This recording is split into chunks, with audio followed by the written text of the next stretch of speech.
갈라디아서 4장 1절에서 7절. 이제 내가 말하노니 그 상속자가 모든 것의 주인이지만 어린 아이일 동안은 종과 다를 바 없으며 아버지가 미리 정해 놓은 때까지 보호자와 청지기 아래 있느니라. 이와 같이 우리도 어린아이였을 때에는 세상의 초등학문 아래서 종노릇하였으나 그때가 차니 아버지께서 하나님께서 자기 아들을 보내시어 여자에게 나게 하시고 율법 아래 나게 하신 것은 율법 아래 있는 자들을 구속하셔서 우리를 아들의 신분을 얻게 하려 하심이라. 너희가 아들이었으므로 하나님께서 자기 영을 너희 마음속에 보내시어 아바 아버지라고 부르짖게 하였느니라. 그러므로 너는 더 이상 종이 아니요 아들이니 아들이면 그리스도를 통한 하나님의 상속자들이니라. 아멘. 여러분, 이게 이제 아마 굉장히 여러분들에게 생소한 메시지가 될 수도 있고, 알고 나면 너무 기가 막히는, 넋이 나갈 만큼 아주 기가 막히는 이야기가 될 수도 있는 이야기인데요.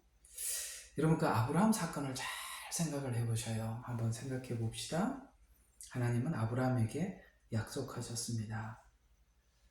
이름을 하나님은 아브라함이라는 이름을 아브라함이라고 바꿔주셨죠. 아브라함이라는 이름은 열국의 아비라는 뜻입니다. 열국의 아비, 그러니까 열국의 씨앗이라는 뜻이 되죠. 근데 아브라함은 열국의 아비가 되리라고 약속은 했지만 열국의 아비가 될 조건이 0.001도 없었어요. 그 생애를 보면 사라는 출산할 수 없었습니다. 약속은 계속하고 있는데 자녀는 생산할 수 없었습니다. 그러자 오늘 이 본문하고 제가 이게 딱 맞춰드릴 거예요.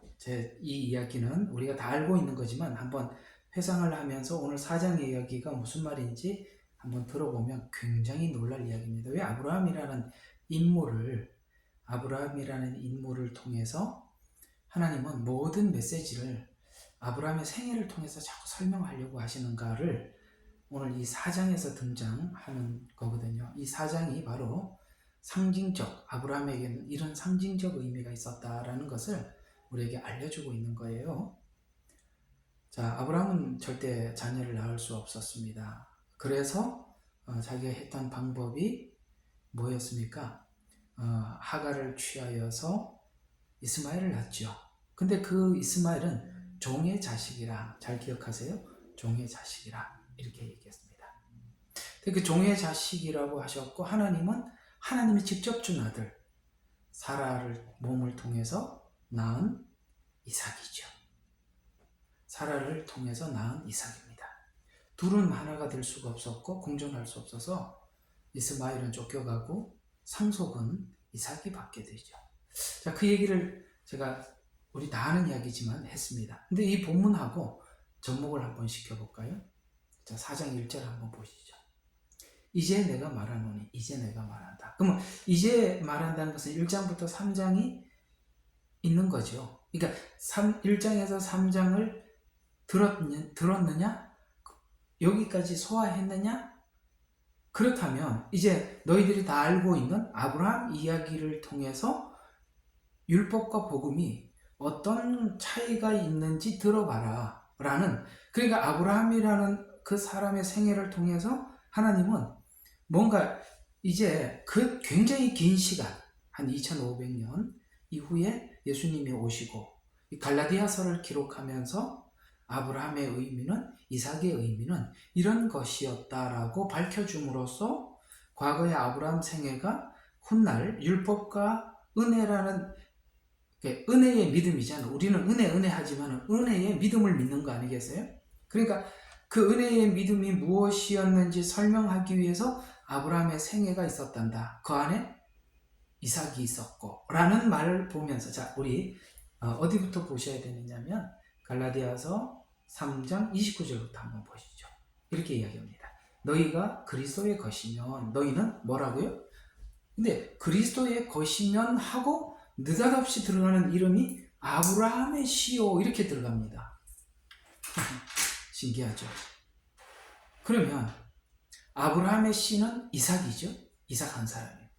이삭 다음이 야곱이죠. 에서와 야곱이지만 야곱에게 하나님께서 그 후손들 약속을 이어가고 야곱이 12지파로 12지파가 이제 이스라엘이라는 한 나라를 형성하는 마치 시조와 같은 시작과 같은 시발점이 되는데 결국은 올라가면 아브라함에게는 약속이고 약속을 이삭 그런데 아브라함과 이삭 사이에 넘어가는 이 약속을 넘어가는 과정 속에 아브라함의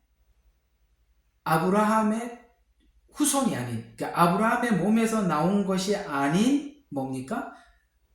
물론 아브라함에게서 나왔지만 약속의 자녀 그러니까 여러분 이삭을 아브라함의 후손이라고 하면서도 함께 더 붙는 게 뭐냐면 약속의 자녀 하나님이 약속했기 때문에 준 자녀다라는 차원에서 약속의 자녀 이렇게 계속 들어가고 있잖아요. 자 그런 차원에서 여러분 그리스도의 것이면 너희는 아브라함의 씨래요. 그러니까 우리는 지금 그리스도의 것이라는 말을 하면서 아브라함의 것이라는 말을 한다는 의미는 뭐냐면 너희는 하나님의 약속된 자녀였다라는 말을 아브라함의 씨요 그리스도의 것이면 아브라함의 씨요라고 이렇게 붙여놨단 말이에요. 여러분과 저는 그리스도의 것이에요. 그런데 그걸 하나님이 우리에게 그리스도의 것 그리면 우리에게 너무나도 막연하니까 다시 그 과거에 있었던 한 사건 이게 아브라함 씨라고 이야기합니다. 아브라함의 씨는 아시다시피 이삭 하나인데 이삭은 하나님이 약속해서 준 거다. 그런 차원에서 여러분과 제가 하나님 앞에 이렇게 된 것들은 우리가 실상은 하나님은 자꾸 어느 쪽으로 올라가고 있냐면 예정된 하나님이 약속해서 준 것 약속했기 때문에 온 것 이렇게 우리에게 설명을 함으로써 우리에게 어떻게 생각하지 말라고 하는 거냐면 네가 믿어서 여기 왔다라고 생각하지 마라. 하나님이 약속했기 때문에 그 약속 때문에 우리가 하나님께서 이렇게 인도해서 여기 와 있는 거다. 이렇게 이야기를 하고 있는 것입니다. 그래서 우리가 그리스도의 것이 되었는데 그리스도의 것이 무슨 뜻이죠? 라고 했더니 하나님이 아브라함 씨 이렇게 대답을 하더라는 거예요. 그래서 약속에 따른 상속자들이라 우리는 하나님의 약속 때 이건 이제 다른 의미로는 에베소서에는 예정 이렇게 표현을 하고 있고 여기는 약속이라고 표현을 하고 있는데 그래서 너희가 아브라함의 씨 이삭은 하나님의 약속의 자녀요. 그러니까 상속자라는 거죠. 상속자란 우리가 알고 있는 훗날 하나님 나라에 우리가 영원한 상급을 받고 주님과 함께 살 상속자입니다. 그래서 이제 여기까지 딱 커팅을 하고 4장에 딱 넘어가서 이제 내가 말하노니 이렇게 얘기하는 거예요. 이제 그러니까 여기까지 이 소화를 해야 지금 조금 전에 말씀 너희가 어떻게 하나님 앞에 왔는지 요걸 소화를 해야 이제 말하노니라는 말을 우리가 이제 받아들이게 상속자라는 말이 드디어 이렇게 와닿는다는 거예요. 그래서 한번 봐요. 이제 내가 말하노니 그 상속자가 그러니까 다른 사람 제3자로 하는 그 상속자가 누구죠? 이삭이잖아요. 아브라함의 씨 이삭 그 상속자 그러면 여기는 그는 이삭이고 그는 또 아까 3장 29절에는 그리스도의 것 같은 의미라는 거죠.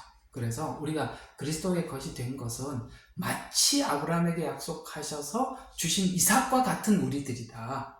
이렇게 설명을 해서 그 과거에 창세기 12장부터 설명해 왔던 그 아브라함 이야기를 우리가 그게 그런 예표였구나. 그런 것을 우리에게 설명하기 위해서 그래서 그 긴 시간 하나님께서 아브라함에게 하갈이라는 종을 통해서 이스마엘을 낳게 하고 그게 바로 율법을 설명하기 위한 방식이었고 그 다음에 우리가 예수 믿고 믿음 안에서 거듭난 약속의 자녀 그래서 이삭을 통해서 우리가 믿음이 뭔지 약속이 뭔지 상속자가 뭔지 이걸 설명하기 위해서 아브라함이라는 한 생애의 예표를 통해서 설명하더라. 여러분들 이걸 머리가 쥐나는 일이고 복잡한 일이지만 알아야 복음이 우리에게 어떻게 왔는지, 우리가 하나님의 자녀됨이 얼마나 놀라운 것인지, 또 얼마나 안심된 축복인지까지 이해가 되는 거거든요. 네, 여러분 여기까지 소화하는 데는 굉장히 쉽지 않을 겁니다. 우리가 이런 부분들에 대한 이해를 얼마나 정확하게 하고 있느냐, 이 부분에 대한 이해가 없느냐에 따라서는 성경을 보는 시각이 아주 조금 차이가 나는 게 아주 많이 차이니까 전혀 다르게 볼 수 있는 거예요. 그래서 이 갈라디아서가 사실 제가 이렇게 수박 겉핥기처럼 쭉 지나갑니다만 읽으면 읽을수록 기가 막히는 이야기입니다. 여기 이야기들이. 그래서 한번 그 상속자가 모든 것의 주인이지만, 모든 것의 주인. 여러분 그렇죠. 아브라함이 죽고 나면 누구 거 다 되는 겁니까? 다 이삭 거죠. 이삭이 죽고 나면 그 상속자 야곱 것 되는 거예요. 그래서 모든 것의 주인이에요. 그러나 어린 아이일 동안 종과 다름이 없으며, 이삭이 자라가는 과정 속에 저번에 이제 이 청지기를 통해서 그 아들을 교육시키는 걸 교육을 맡겼다고 말했습니다. 그래서 뭐예요? 원래는 주인이에요. 그렇지만 어린 아이다 보니까 누구에게 있냐면 종에게 맡겨서 종과 다를 바가 없어서 아버지가 미리 정해놓은 때까지 보호자 청지기 아래에 있느니라. 이와 같이 우리도 어린아이였을 때에는 세상의 초등학문 아래 종노릇하였더니, 종이라고 분명히, 종은 아니지만 상속자지만 뭐라고요? 종이었다. 이렇게 표현하고 있습니다. 상속자지만 종과 같다 라고 이렇게. 왜? 종에게 교육을 받고 있으니까.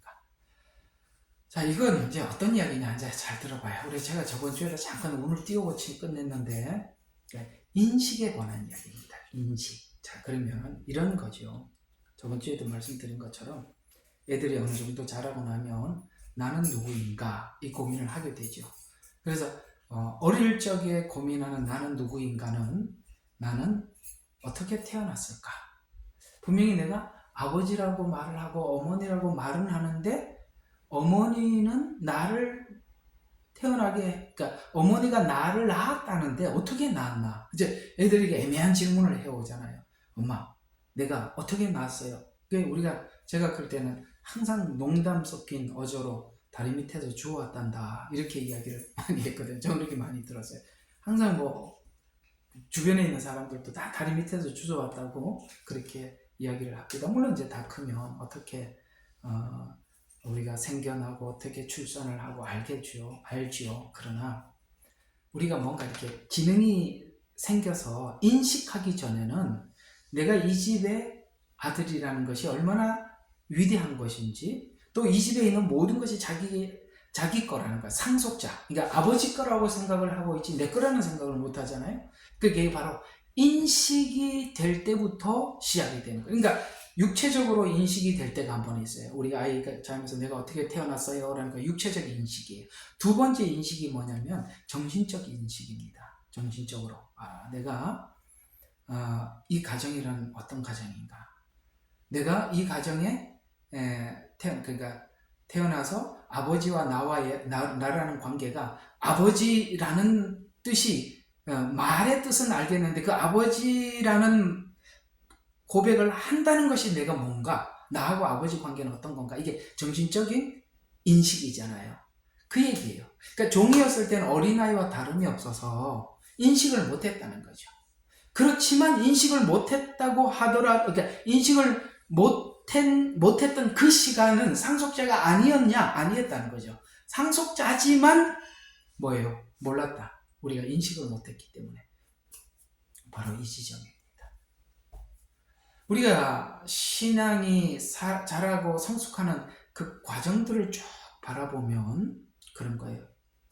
은혜로 구원을 받았다라고 말씀을 하고, 내가 그 받은 은혜 때문에 신앙생활을 해야지, 감사함으로 신앙생활을 해야지 하면서도 이 은혜가 뭔지 다 모르니까 처음에는 청지기 아래서 마치 율법이 나를 지도하. 저번 주에 말씀드렸죠. 율법이라는 것이 처음에는 율법을 지켜서 나를 보호하고 있고, 나중에 내가 율법을 지키는 것이 나를 보호한다라는 것은 이제 인식을 했기 때문에 율법을 인식했다는 것이고, 율법을 인식하기 전에는 그냥 율법이 그렇게 말씀을 하니까 주일이니까 지켜야지 이렇게 생각을 했는데, 그걸 쭉 지키어 오다 보니까 어느 날 인식이 생기더라는 거죠.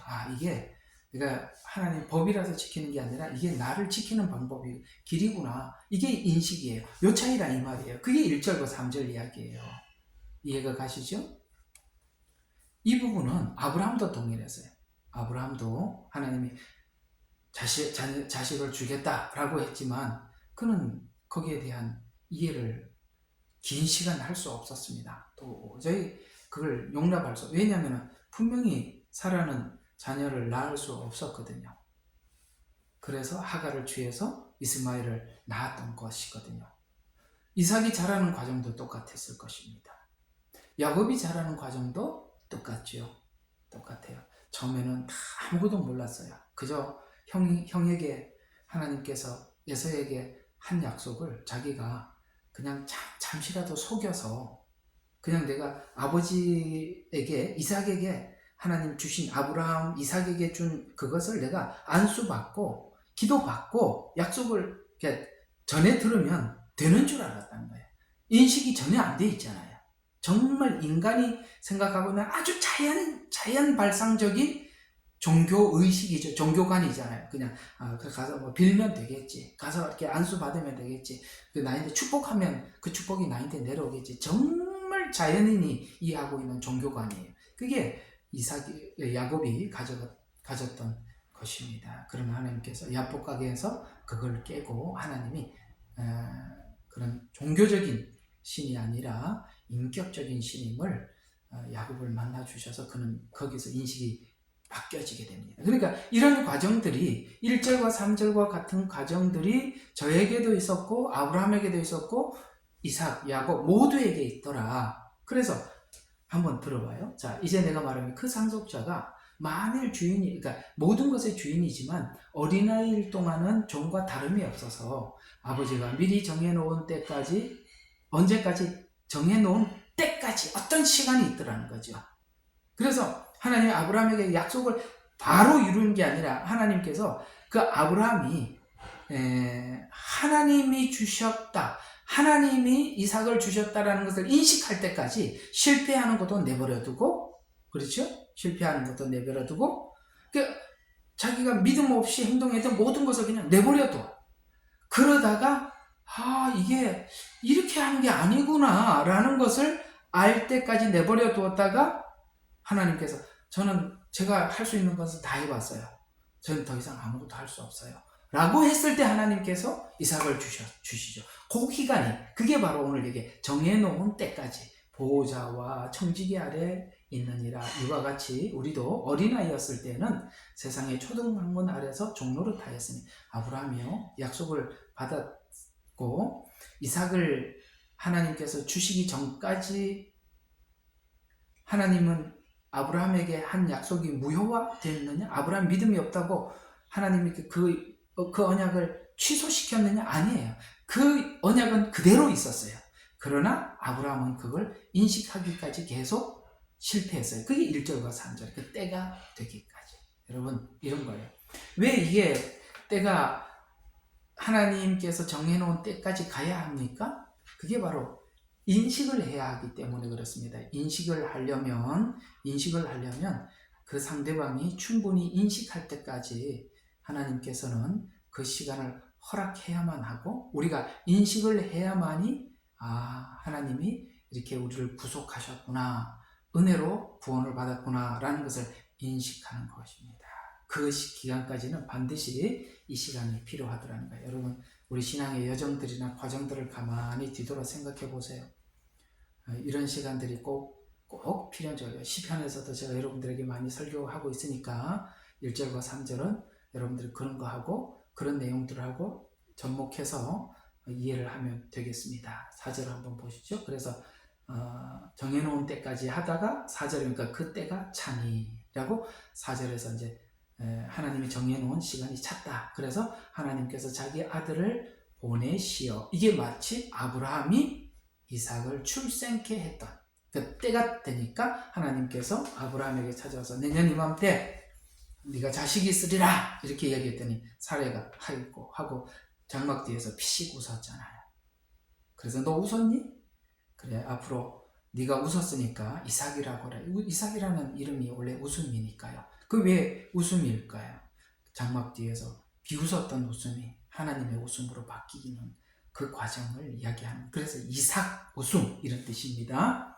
그래서 여자에게 자기 아들을 보내시어 여자에게 나게 하시고, 자, 왜 여기 여자입니까? 여러분 이거 창세기 약속했던 거 아시죠? 여자의 후손이 뱀의 머리를 밟을 것이다 라고 하신 거. 사라는 출생을 할 수 있는 여성이 아니었죠? 근데 하나님께서 출생케 하셨죠. 원래 출생을 못했어요. 그리고 그 나이도 출생을 할 수 없는 나이야. 두 가지 다 조건이 전혀 안 돼요. 아직도 젊었더라면 그래도 그 나이에 갑자기 하나님 태를 열어주셨구나 이렇게 생각하겠지만, 지금까지 출생을 임신을 할 수가 없었고 또 그 나이 때는 더 할 수가 없었어요. 그러니까 아예 안 된다는 걸 확실하게 확인을 시켜주고 여자에게 나게 한 것은 라고 이야기한 거죠. 동일하게 마리아를 통해서 예수님이 탄생하시죠. 같은 상징적 의미에 연결이 되어 있다는 거예요. 여자에게 나지 율법 아래, 자, 여자에게 나시고 또 하나가 뭡니까? 율법 아래 나게 하신 것은, 이게 참 사절이 얘기가 깊고 깊어요. 여자에게 낳다라는 말은 죄 없이 출생한 그리스도라는 뜻이 되고, 죄 없이 출생한 그리스도. 우리는 모두 다 남자의 후손이지만 예수님은 아버지 씨 없이 태어난, 아시겠습니까? 아버지 씨 없이 태어난 것입니다. 아담은요, 부모 없이 출생한 하나님이 창조 작품이고, 예수님은 그 아담의 범죄 이후에 모두가 아담의 후손이기 때문에 죄의 씨앗으로 태어나지만, 예수님은 아담의 후손이 아니기 때문에 죄 없는 여인의 후손. 그래서 여인의 후손, 전부 다 남자의 후손인데 예수님만은 여자의 후손입니다. 그래서 나게 하신 거, 이것은 전부 다 누구죠? 사라가 이삭을 출생했던 사건하고 다 이렇게 조인이 되어 있어요. 그래서 여자에게 나가서 율법 아래 나게 하신 것은, 여자인데 율법 아래. 왜냐하면은 율법의 요구가 뭐죠? 이제 우리 로마서, 그 다음에 갈라디아서 이런 내용들을 알면은 율법의 요구가 뭡니까? 죄인을 깨닫게 하고 죄의 결과는 사망이라. 죄의 삭은 사망이다. 그러니까 이 다른 말로는 이러니까 율법 아래에 났다는 것은 죽을 수밖에 없는, 율법 아래, 모두 다 율법 아래에 있으니까 죽을 수밖에 없는 그곳에 뭐예요?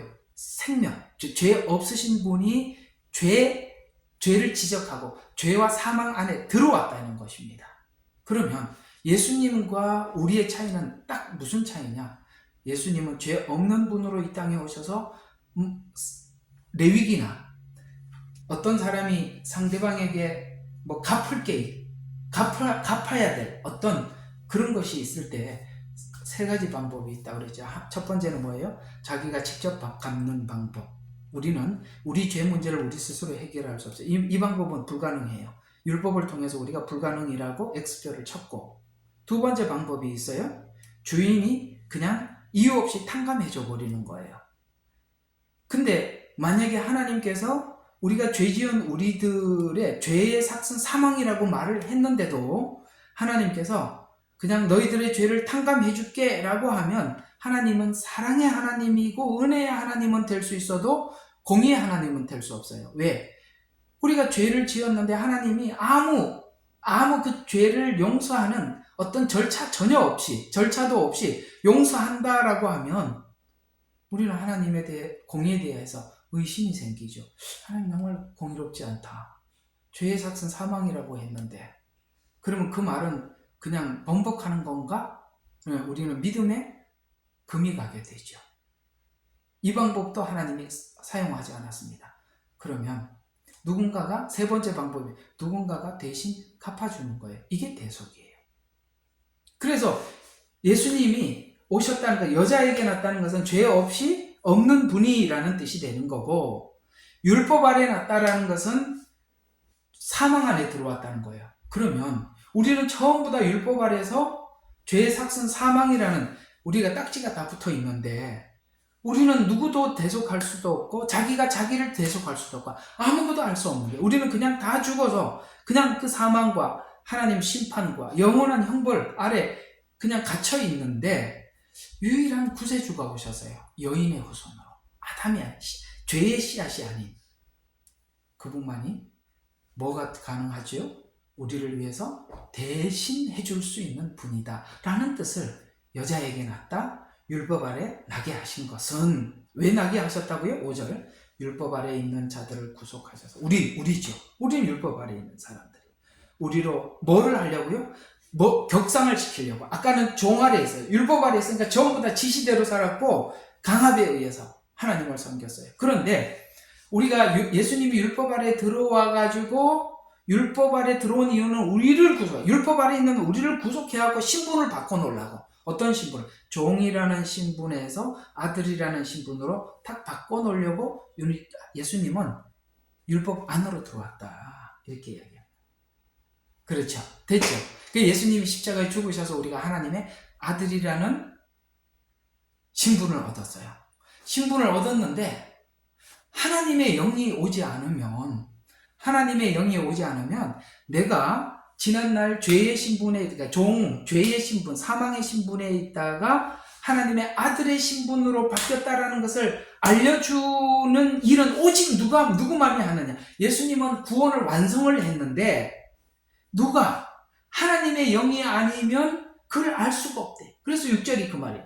너희가 아들임으로, 우리가 아들인데 아들임으로 하나님께서 자기 영을 너희 마음속에 보내서 하나님의 영이 들어와서 내가 죄와 사망에서 건져서 하나님의 자녀가 됐네 라고 알게 되더라는 거예요. 여러분, 이런 과정을 거쳐서 저와 여러분은 구원을 받게 된 겁니다.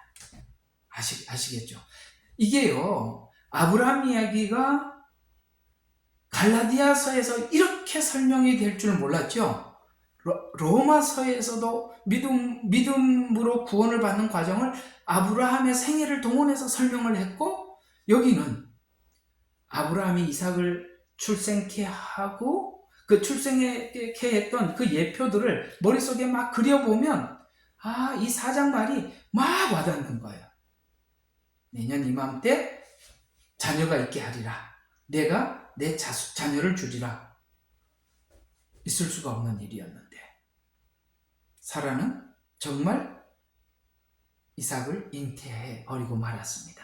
이런 것처럼 그것은 물론 아브라함과 사라 사이에서 태어났지만 그것은 다 하나님의 약속에 의해서, 하나님의 영에 의해서 태어난 것이 아니냐. 여러분, 저와 여러분이 거듭난 것은 바로 성령님께서 찾아오셔서 하나님을 만나게 해주셔서 우리가 눈을 떠서 내가 하나님의 자녀가 됐네? 그래서 하나님을 뭐라고 불러요? 아버지라, 이렇게 부르짖게 됐다. 하나님의 영이 없이는 하나님을 아버지라는 말을 할 수가 없어요. 그래서 우리는 하나님을 아버지라라고 고백하는 것은 바로 하나님의 영이 우리 속에 들어와서 내가 그 고백을 하게 되었다라고 오늘 이 갈라디아서서 말씀을 하고 있는 거예요. 그래서 아들의 영을 너희 마음속에 보내시어 아버지라고 부르시느니라. 그러므로 오늘 여기 7절까지 읽었으니까요. 그러므로 뭐라고 이야기합니까? 자, 우리 같이 한번 읽어봐요. 자, 시작. 그러므로 너는 더 이상 종이 아니요 아들이니, 아들이면 그리스도를 통한 하나님의 상속자니라. 아들이라, 상속자다. 우리 한국은 아버지와 아들 사이란 좁혀질 수 없는 어떤 차별이 있어요. 그렇죠? 우리 한국은 그렇죠? 어떻게 아들이 아버지와 동등하다고 생각할 수 있겠습니까? 그건 한국적 사고죠. 그러나 이스라엘은 다릅니다. 아버지는 곧 아들이고 아들은 곧 아버지. 그래서 동등한 겁니다. 그래서 빌립보서에서 뭐라고 이야기했죠? 예수님은 하나님이시다. 그러나 하나님으로서 하나님과 아들은 동등한데 그 동등함을 취하지 않고 이 땅에 오셔서 종의 형체로 오셨다.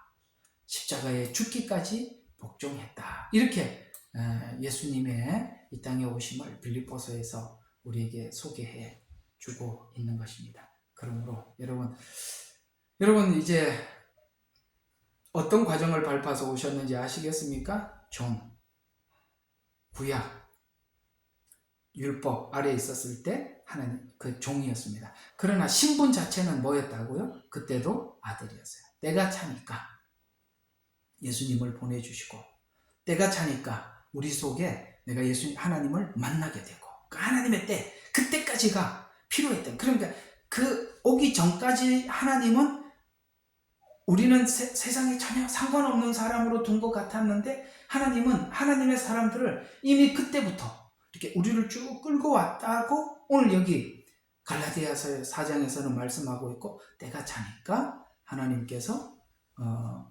여자에게 나게 하시고 그걸 계시하셔서 뭐라고 이야기했습니까? 너는 아들이다. 내 상속자다. 이렇게 말씀을 하시고 그렇게 우리가 인식하게 된 시간이 언제였다고요? 바로 하나님의 영이 우리 속에 들어와서 이제 내가 하나님의 자녀구나 라는 것까지 알았는데 자녀면 뭐라고요? 아버지와 똑같다. 아버지 건 내 거. 그래서 둘째 아들이 아버지께 돌아오니까 옷을 입혀주죠. 너 종 아니다. 아들이다. 그래서 옷을 입혀주고 똑같이 신을 신겨준 것도 같은 이야기입니다. 종은 신발을 신지 않고 맨발로 다녀요. 신을 신겨줬습니다. 거기까지 하면 좋겠는데 반지를 끼워주잖아요. 반지가 상속이에요. 왜냐하면 아버지가 죽고 나면 이 재산 내 거요 라고 이야기하는 것은 내가 보세요. 이 반지가 저희 아버지 겁니다. 그 아버지가 이 반지를 제게 주셨습니다. 라고 하면 이스라엘은 그 사람의 모든 재산은 이 자녀 거요 라고 인정을 해주는 거예요. 그래서 여러분 왜 야곱이 야곱의 부인이 요즘은 이렇게 머리가 이렇게 안 돌아가는지 모르겠네. 라헬 그렇죠. 라헬이 나올 때 드라빔을 훔쳐서 나왔잖아요. 그게 왜 드라빔을 그거는 하나의 어떤 토속신의 문제가 아니라 토속신이기도 하지만 그걸 가짐으로써 훗날 라반의 재산을 이거는 라반이 나에게 상속했습니다 라는 증명을 가져서 나중에 라반의 모든 재산을 소유하기 위해서 그걸 가지고 그러니까 그 사실을 알자 라반이 막 추적해서 쫓아왔잖아요. 그래서 드라빔을 찾으러 왔다. 그 드라빔이 뭐라고? 그게 바로 자기 재산의 증명. 그게 반지예요. 둘째 아들이 돌아왔을 때 반지를 주죠. 그게 우리가 하나님께 돌아왔을 때 신을 신겼다, 옷을 입혔다, 반지를 끼워줬다라는 의미가 거기 있고 그걸 두 사람만이 은밀히 진행한 게 아니라 어떻게 했어요? 모든 사람들이 보는 앞에 하라고 잔치를 벌려서 공개적으로 부인할 수 없도록 그렇게 했다라는 그게 잔치라는 의미입니다. 자, 오늘 이 7절까지 여러분 소화되셨죠? 물론 이야기 복잡한 이야기 아니에요. 간략한 이야기지만 여러분들에게 완전히 새겨지라고 이야기를 했습니다. 이 이야기는 마치 아브라함이 이삭을 낳은 과정을 그대로 옮겨놓은 이야기와 같습니다. 그걸 교리적으로 설명을 해주는 거예요. 자, 여기서 한 가지만 더 여러분들 강조하고 맞춰보려고 합니다. 저는 성경을 자꾸 여러분들한테 이야기할 때마다 이런 이야기를 해왔었어요. 여러분, 성경은 하나님께서 우리에게 하나님의 그 복음을 전달하기 위해서 너무나도 많은 방법들을 동원했습니다. 상징, 기법, 그 다음에 은유, 지규, 그 다음에 모형, 예언, 수많은 비유 이런 것을 통해서 사건, 역사, 제도 이런 걸 가지고 인물, 그러니까 수많은 방법을 가지고 다 했는데 그 많은 것을 왜 동원했을까요? 복음을 설명하려고. 아브라함 인생도 똑같으냐? 생애도 똑같은 거예요. 그저 아브라함 생애를 가지고 교훈을 여기서 교훈이 아니라 굉장히 중요한 교리를 복음을 설명하기 위해서 아브라함 생애가 있단다라고 얘기를 해주는 것입니다. 그래서 아브라함 이야기로 이렇게 1절부터 7절. 그러니까 아브라함 이야기를 아는 사람들은 이 이야기가 무슨 뜻이야? 전혀 하나도 어렵지 않아요. 그렇지, 그 얘기 그거야, 이렇게 되는 겁니다. 여러분에게도 그렇게 이해되셔서 여러분에게 복음이 그렇게 찾아왔음을 인식하는, 이제는 인식해서 하나님 앞에 이제 여러분들이 그 영광을 돌려드릴 줄 아는 그런 인생이 되시기를 부탁을 드립니다. 기도하고 마칠게요.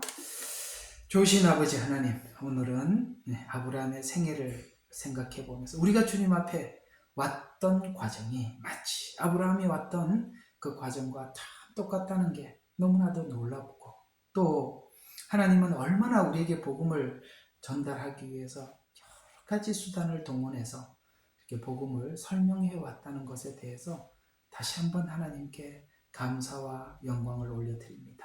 주님, 오늘도 이 방에 찾아와서 말씀을 듣는 저들에게도 하나님이 귀와 눈과 생각을 활짝 열어주셔서 이제는 하나님의 자녀됨이 충분히 분명히 인식되도록 축복하옵소서.